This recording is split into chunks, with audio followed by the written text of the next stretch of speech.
mlango wa 9.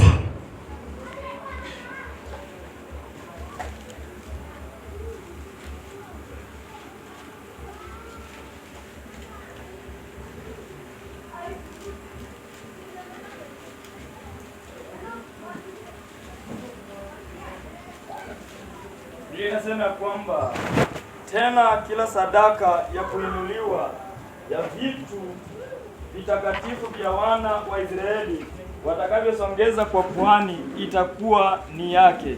Bwana Yesu abariki andiko. Amen.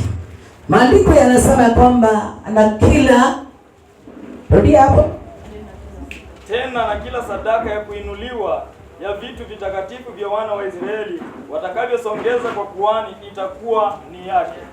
Amen. Nilikuwa nataka hao watu warudie. Maandiko yanasema vizuri, na kila sadaka itakayoinuliwa na Waisraeli itakuwa vyote ni vyake. Sema amen.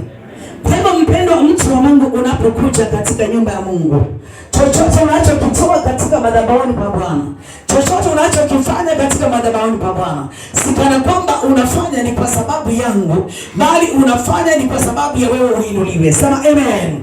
Maana Mungu akawa anaambia wana wa Israeli, akaangalia ni vyema kwamba wapesimamishe ile hema na ukuta wa Mungu, na akajua kwamba baada ya kujenga jambo hili, akajua kwamba kuna mafanikio ambayo wataweza kupata. Ndiposa ya kwamba waliweza kutenda kazi ya Mungu katika usawa ulio zaidi vizuri machoni pake. Bwana Yesu apewe sifa. Kwa hivyo inatuambia nini? Kwa hivyo sadaka ndio kila kitu katika maisha ya Mkristo. Kujiunganisha na ufalme wa Mungu ni sadaka zako. Kujiunganisha na madhabahu ya Bwana ni sadaka zako. Kujiunganisha na lolote lile utakalo kutoka kwa Mungu ni sadaka zako. Sema amen. Twende hiyo 10. Tena vitu vilivyowekwa wakfu na mtu awaye yote. Tena vitu vilivyowekwa wakfu na mtu awaye yote vitakuwa ni vya kuhani. Kitu chochote mtu atakachompa kuhani kitakuwa chake. Amen. Bwana Yesu apewe sifa. Wakati unapokipanda kitu mahali hapa madhabahuni, unapoleta jambo lolote mahali hapa madhabahuni, maandiko inasema kwamba itakuwa changu, bali haitakuwa chako. Ni kwa sababu nimekaa mahali hapa. Chochote utakachokipanda mahali hapa ambapo ni changu mimi, ambaye ni mimi Mwisraeli ama mimi mkuhani mahali hapa, anasema wewe hautadai chochote, maana ulikipanda katika nyumba ya Mungu, ulikitoa katika madhabahuni pa Bwana, haitakuwa yako tena, bali imesimama katika madhabahuni pa Mungu. Sema amen. Bwana Yesu apewe sifa. Na ndio bali pale ya kwamba mpendwa mtu wa Mungu, kuinuliwa kwako na kubarikiwa kwako, tunaambia kwamba ufalme wote na utukufu uko ndani ya madhabahu. Sema amen. Hata nikasikia swali jana ikiulizwa mahali pale CFF ya kwamba ni vyema ya kwamba mtu kutoa katika madhabahu ya Mungu. Nikasikia mchungaji akisema, ambassador akisema ni vizuri kwamba kutembea kwa miguu zako na kutoa sadaka zako katika madhabahu. Labda kwa yule aliye nje Amerika ng'ambo wapi, ndiye anaweza kutuma sadaka zake, fungu zake katika wapi, katika simu. Lakini aliye mahali hapa anaonekana ni vizuri vitu vyako vipande katika madhabahu. Jiunganishe na altar ya Bwana. Sema amen. Haleluya. Kwa hivyo tunakosea kutuma tithe kwa simu. Sema amen. Tuvipande wapi? Madhabahuni. Yule aliyoruhusiwa tu kutuma sadaka yake, ako ng'ambo, ako nje, ako Sudani, ako Amerika, huyo ndiye anaruhusiwa kutuma kwa mtandao. Sema amen. Lakini wewe ulio mahali hapa, panda vitu vyako katika madhabahu. Sema amen. Tufungue kitabu cha Methali 3.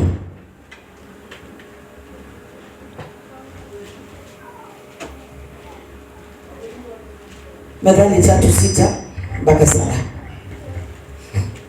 Tasoma Methali 3:6 hadi 7 inasema hivi. Katika njia zako zote mkiri yeye, naye atayanyosha mapito yako. Usiwe na hekima machoni pako, mche Bwana ukajiepushe na maovu. Bwana Yesu asifiwe. Unapomcha Bwana basi utakuwa umejiepusha na maovu. Hakika neno la Mwenyezi Mungu liko ndani mwako kwa kusudi ya kwamba neno ulifanyalo wewe kwa kumkiri Mwenyezi Mungu unalifanya jambo lilo njema. Basi Sulemani alikuwa anazungumza mambo haya. Hatuangalia watu wengi wa Mungu kwa kuliwacha neno la Mungu. Ni kwa sababu wengi wao hawako gairi. Hawagairi ya kwamba Mungu ana uwezo. Hawagairi ya kwamba Mungu anaweza kupenya. Hawagairi ya kwamba Bwana anaweza kufungua mlango. Lakini unapogairi machoni pa Mungu, yeye hutengeneza njia pasipokuwa na njia. Anakuinua katika viwango vingine vile wewe mwenyewe utakosa kujua kwamba ni Mwenyezi Mungu amekuinua. Na mahali pale wengi sana ni kwa sababu ya utukufu wa Mungu aliyoachia ndani mwao na wakusimama. Sema amen. Kuweni na hatari na mambo mengine yale. Sema amen. Tujifundishe kusimama katika kipengele cha Mungu. Na Mwenyezi Mungu atatubariki na atatutakasa. Sema amen. Basi nisoma kitabu cha Mathayo 5:9 hapo tu peke yake. Mathayo 5:9.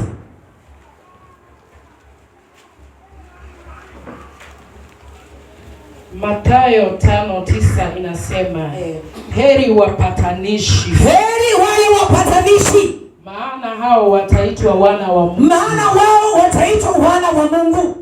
Bwana Yesu apewe sifa. Biblia inaniambia kwamba heri wewe kuitwa mpatanishi, maana wewe utakuwa mtoto wa Mungu. Unapopatanisha wawili waliotengana, unapopatanisha watatu waliotengana, basi utaitwa wewe mtoto wa Mungu. Hautaitwa kwamba wewe ni mtoto wa dunia, bali wewe ni mpatanishi wa Yesu Kristo. Sema amen. Kwa hivyo ni vizuri tutembee katika njia ya Mungu. Wacha tukaitwa wapatanishi. Wacha tukaitwa kwamba yule dada akipita, yule dada mpatanishi wanapatanisha. Yule ndugu ni mpatanishi wanapatanisha. Yule dada anapatanisha, si wa kubomoa. Basi utaitwa mwana wa Mungu. Utaitwa mtumishi wa Mungu. Matendo yako yatakuwa mazuri. Njia zako zitakuwa nzuri. Hazitakuwa njia mbaya. Sema amen. Lakini ukiona kwamba uko mahali hapa, Roho anakunenea ya kwamba yule maybe labda mtu anaomba hapa, unasema angalia vile kanacheza, angalia vile kanaruka, ako ni roho gani?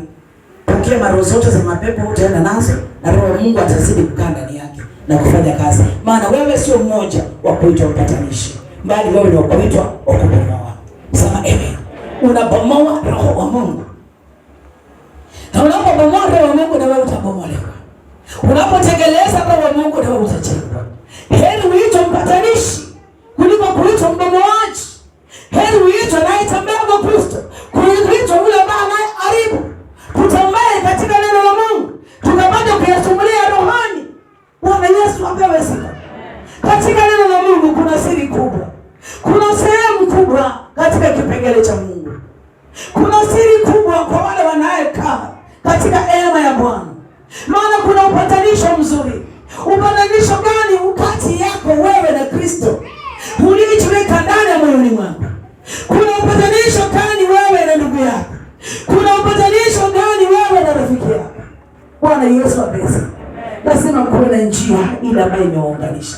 Ukiona hii njia inawaunganisha, hili inaanza kunena mabaya, hiyo njia kata. Ulikuwa unajaza, unaona unaanza kusukuma mwingine. Kata hiyo hili, maana umepotea. Bwana Yesu apesi. Kata hiyo hili kabisa, maana utaenda nayo baada. Maana karoka vitina ya kupatanisha inaanza kuingia. Roho ya kuwaua, ya kukata na kunyonga inaanza kuingia. Maana zile roho ilikuwa ya kupatanisha kwanza. Ile mambo ilikuwa ukienda, mzee afundi kuja tuende na wewe. Mama Karu kuja nichukupeleke mahali fulani. Sasa ile roho sasa hakuna. Inaanza kuingia roho nyingine ya kubomoa, roho nyingine ya kuua, roho nyingine ya kuharibu. Kwa hiyo roho, ambia Mungu akurejeshe roho ya upatanisho wa kwanza. Jinsi mlivyopatana na Mungu. Maana mahali pale ndio utaulizwa. Unakumbuka tarehe fulani picha inaletwa. Jinsi ulimpokea Yesu, mkapatana na yeye. Mkaanza safari. Ukafanya hii, upatanisho hii. Basi hizo picha zote. Kama mtu Mkristo, wakati wa mwisho tunaletea hizo picha zote. Chochote ulichokifanya, Mungu uleta kwa sahihi nzuri. Na ufanya njia pasipokuwa na njia. Anakupatanisha wewe jinsi alivyokupatanisha na huyo ndugu uko nayo, jinsi alivyokupatanisha na huyo dada uko nayo. Ilikuwa ni kusudi ya Mungu. Unaweza ona ni kusudi yako tu. Leo kuna wale wake wengi hawana ndoa, maana hawajapatanishwa bado. Kuna wale wengine hawana watoto, wenda hawajapatanishwa bado. Kile kizazi bado hakijapatanishwa. Hata wengine wanaweza fikiria ni Mungu, lakini labda ni damu yako haijapatanishwa. Unaweza fikiria kwamba unarogwa, labda ni mambo yako, ni mambo ya kikwako mwenyewe, haujapatanishwa. Unaweza kimbilia wachawi sana, labda ni za kwako, haujapatanishwa. Uliza Mungu akupatanishe. Uliza Jehova Rafa hakupatanisha. Ukisha ambia Mungu jinsi ulivyonipatanisha kwanza, Baba nataka unipatanishe tena. Sema amen. Heri uitwe mwana wa Mungu anaye matendo yake ni mazuri. Heri uitwe mtu wa Mungu. Heri uitwe ndugu wa Mungu anayepatanisha, asiyetaka lawama kwa mwingine. Basi na utukufu wa Mungu unaenda vizuri, unapanuliwa, unabarikiwa, nyumba yako inaimarika, watoto wako wanaimarika, unakuwa na furaha tele kwa watoto, furaha tele kwa mzee, furaha tele kwa mama, kwa familia. Maisha ni mazuri. Sema amen. Tukubali kupatanishwa na Kristo. Tukubali kutembea na Kristo. Wacha mioyo zetu ziwe safi, tumuone Mungu. Wacha moyo wetu na matendo yetu yawe masafi. Wacha njia zetu ziwe nzuri kama theluji. Wacha tukatembee katika mstari wa Mungu. Jinsi nawapatia hizo vitambaa, licha lina maandishi tu, lakini unapoangalia wingi wa weupe, ni vizuri tutembee katika theluji. Tutembee katika mwangaza. Tutembeeni katika njia ya Mungu. Tuonyeshe sehemu ya undani. Matendo yako yaonekane, njia zako zionekane, mwenendo wako uwe msafi katika roho wa Mungu. Sio mtu wa kulaumiwa, sio mtu wa kusema semanga, mwenye mtu wa kustahili neno la Bwana. Maana ulipenda kunena kwangu, ulipenda kukaa machoni pa Mungu, na ukapenda kurekebishwa, na ukapenda kujenga, kukimbilia nyumba zilizo na shida, kwa kuzijenga, sio kwa kuzichekelea. Na siri ya mali pale usitoke naye nje. Sema amen. Na huyo ndo mtu Mungu anataka, ili uitwe mtu mpatanishi. Sio kazi rahisi. I was there in the CFF when I see my father talk to us about kuwa uaminifu. Ilianza kwake kwa nyumba. Ndio yeye asimame hata yeye piga watoto wake. Na ndio yeye asimame hata yeye kakofu kwa bibi. Na ndio yeye asimame hata yeye kuwa na chuki na mtu yeyote. Na ndio yeye asimame hata yeye weka mpaka. Hatuishwe CFF sitamwombea. Huyo CFF ndio nitamwombea. Hizo vitu zote alizinena. Nikasikia moyo wangu amenigusa mahali. Sema amen. Hasini ya kwangu na hisi ya kwangu. La asha. Mkristo haustahili kufanya hivyo. Mkristo unastahili kuweka vitu vyote kuwa sahihi. Tuwe in the levels. Not the same. Wacha kuweka hii juu ingine, tuweka level. Na hivyo utaitwa mtu mzuri, mpatanishi mzuri. Hata huduma wako utafurahia, hata uongozi wako utafurahia, hata umama wako utafurahia, pale nyumbani utafurahia. Hautakuwa unanung'unika ni kwa sababu ya mama wako, hautakuwa unanung'unika ni kwa sababu jinsi vile ulivyo, bali uzuri utakuwa unaonekana. Sema amen. Na najua mama wengi tuko hapa na wazee tunakubali kuitwa wazuri, lazima tuwe wapatanishi. Uwe mzuri mzee, uwe mpatanishi. Uwe mzuri mama, uwe mpatanishi. Tusio watu wa kubomoa. Sema amen. Tuwe watu wapatanishi wazuri, wakwenda juu mbinguni. Mwenzako ukimwona mnisaidie, hainuke.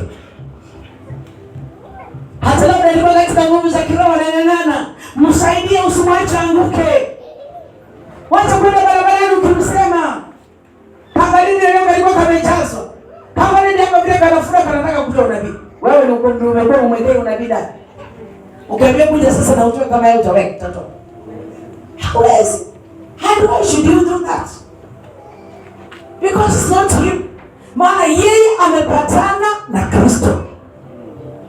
Heri yule aliyoitwa mpatanishi. Yeye alipatwa na akapatana na Yesu Kristo na akapatana Patanisha. Sasa tunasimulia roho.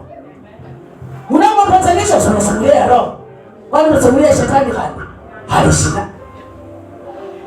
Shikile Yesu yapatanisha na roho. Sasa kapolanga nikaro. Amole kokota. Namba na kulanga simoni anda. Wala hamba. Chinga kabisa wewe. Acha chinga. Hiyo ni kwa mmoni ndao. Lakini bano ya roho. Kama nyekanga nizanye kata wewe. Yesa wala mwalimu tu. Mungu anasema nikwambie. Sema amen. Kwa hiyo ni vizuri tuite watu wa kupatanisha. Tuite watu wa kutembea katika njia nzuri. Unapoona shida kwako, usiwe mtu wa haraka wa kuamua. Just omba and just wait. Omba na uongoje. Unaomba na kesho unaamua au hujafanya decision yako, hiyo ni ya shetani. Sisi kama unasikia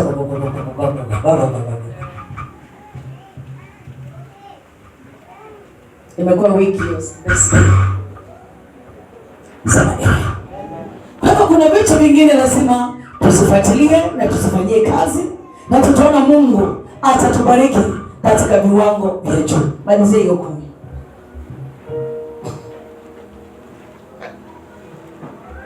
Heri wenye kuudhiwa kwa ajili ya haki, maana ufalme wa mbinguni ni wao. Amen. Na hata nyinyi ambao mnaudhiwa, kwa sababu ufalme wa Mungu ni wenu. Msiwe na shaka. Hata licha kuna mawe inatupwa, msiwe na shaka. Hata licha kuna mambo mtayaona, msiwe na shaka. Heri muudhiwe na tuone ufalme wa Mungu. Heri muudhiwe na umuone Mungu siku moja. Heri muudhiwe njia zako ziwe safi. Heri muudhiwe basi na mwangaza wa kung'aa. Heri muudhiwe watoto wako wanasoma wameenda ng'ambo. Heri muudhiwe vitu vyako vinaenda vizuri. Anayekuudhi naye anazidi kuporomoka. Sasa njia gani ni nzuri? So muudhiwe kwa haki na upate kuona ufalme wa Mungu. Bwana Yesu apesi. Sasa na wewe ambaye mwenye unaudhi, gharama zako nazo ndio mbaya zaidi. Maana moto wa milele unakungojea. Watoto wako watakuwa na shida tu. Au mwenyewe utakuwa na shida tu. Familia yako ni shida tu. Utakuwa ni mtu wa kulia, utakuwa mtu wa kuombaomba, utakuwa mtu wa kufanya nini kisha hapo kisha pale. Na utakuwa na dhiki nyingi ya kusugia machozi. Lakini walioudhiwa anaenda tu Baba na kukumbuka Mungu. Na jambo moja tu Bwana. Ukasema ile walioudhiwa utakaa na wao Bwana. Na mimi niko mahali hapa juu. Kwa mimi na udhiwa mfalme. Na utaje mkono wako Baba. Uniguze unifinyage. Yesu anasikia maombi yake. Anamgusa, anamweka kwa laini. Anamsaidia yeye kusonga. Anamuongezea daraja zingine yeye kuvuka. Kama ulikuwa yule ambaye anayekuudhi amekuja, mvua imenyesha kwa ng'ambo ile, amekuja kutoa mkoko. Unapata mwingine amekuwekea hata mandizi mingi pale, imekuwa na uzani, unapita vizuri bila shida. Umetengenezwa daraja, Mungu amekutengenezea na umepita. Yeye akikuja na hiyo mgogo wake akuja apite, yeye anaingia kwa maji. Sasa si yeye ndio umeudhiwa. Shikeni neno la Mungu. Licha neno la Bwana lina matusi nyingi. Licha neno la Bwana lina lawama mingi. Lakini tushike moyo na tujikaze kwa utukufu Mungu. Tusirudi nyuma ni kwa sababu ya sisi kuudhiwa. Tusirudi nyuma ni kwa sababu ya kukata tamaa. Tumshike Mungu ili tusonge mbele. Tupate kuwa watu kamilifu. Maana sadaka zetu tunazozitoa hapa, Baba anatuunganisha. Baba anatusimamisha. Kwa matoleo yetu tunasimama, tunaendelea na tunabarikiwa. Sema amen. Maana tunajiconnect na madhabahu ya Bwana. Yule aliyekuudhi, yule aliyofanya nini, anatoa kwa madhabahu. Wewe unatoka katika roho na kilio chako, basi shida zote zinamulia yule anayewekelea jiwe nzito ndani mwako. Ndio maana kwamba kesho unapaa, unalipokosaida, unaliba kataina, unalikutia, yeye ukienda katika nyumba ana amani. Shikeni sana mlicho nacho. Watu wa Mungu, tusio watu wa kuudhi wengine, tuwe watu wa kujenga wengine. Heri uitwe mpatanishi, utaona ufalme wa Mungu. Uitwe mpatanishi, na katika sehemu ya upatanishi lazima uwe na upendo. Uwe na upendo wa kuvumilia. Uitwe mpatanishi, lazima uwe na huruma.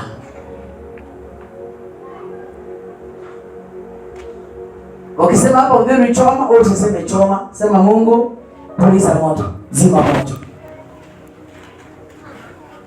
Kama hayo mambo yote yako ndani mwako, basi utaitwa mpatanishi. Bwana Yesu Kristo, tusio watu kuongeza kuni la asha. Uitwa mpatanishi wa kuzima moto. Umewaka, sababisha moto, isije kasababisha maafa, isije kasababisha nyumba kuungua. Tuangalie ni jinsi gani Baba anataka tutembee na yeye, ni jinsi gani Mwenyezi Mungu anataka tukae ndani yake, ni jinsi ipi Mungu anataka siku moja tukutanishwe mimi na wewe katika ufalme wa Mungu, tukitembea tukiimba Hosana Hosana.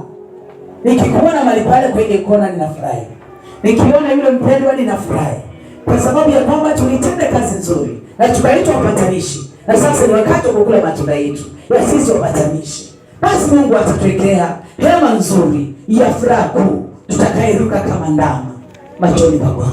Sema amen.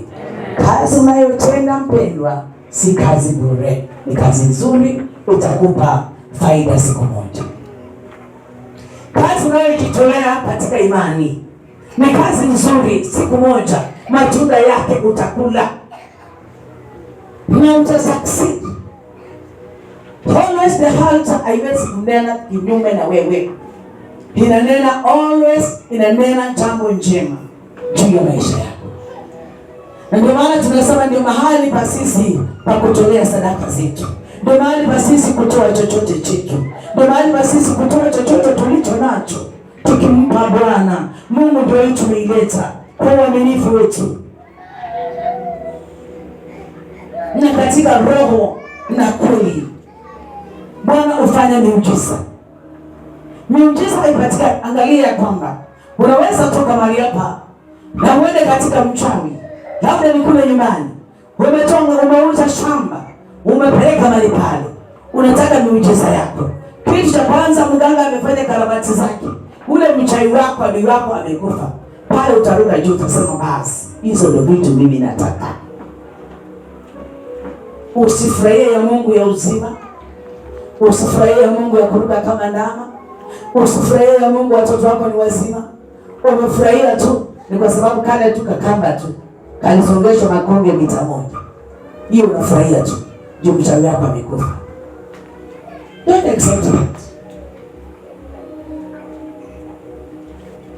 Wacha tuliyafurahia ya rohoni yale ambayo Mungu anatenda saa na baada ya dakika nyingine. Wacha kama ni sadaka yako manukato machoni pa Mungu.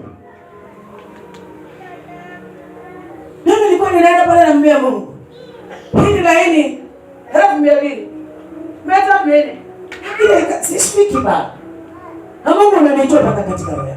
Baada ya mwia nikarudi kwa yule mama aliyotoa ndugu, kaambia mboga ya niko pale sasa, sijiweki.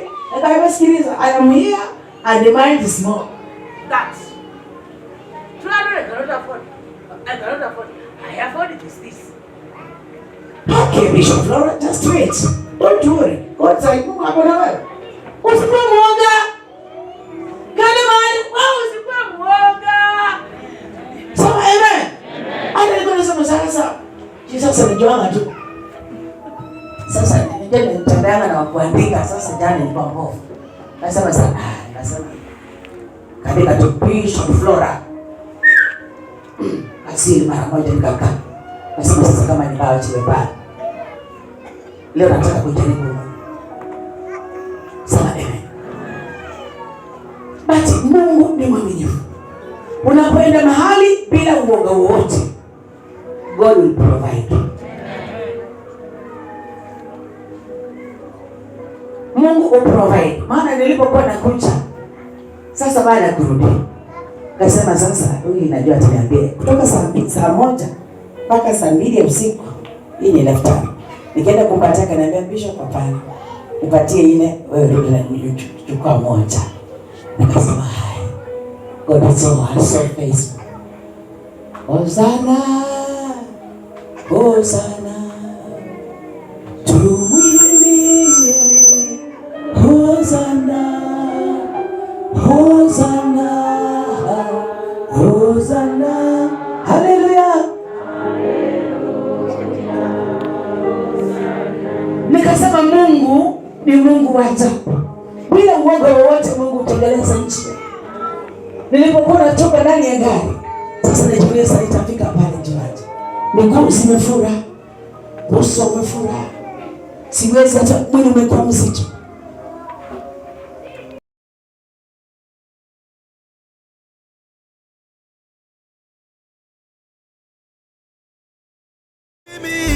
Mimi nizame humo, nisafishwe.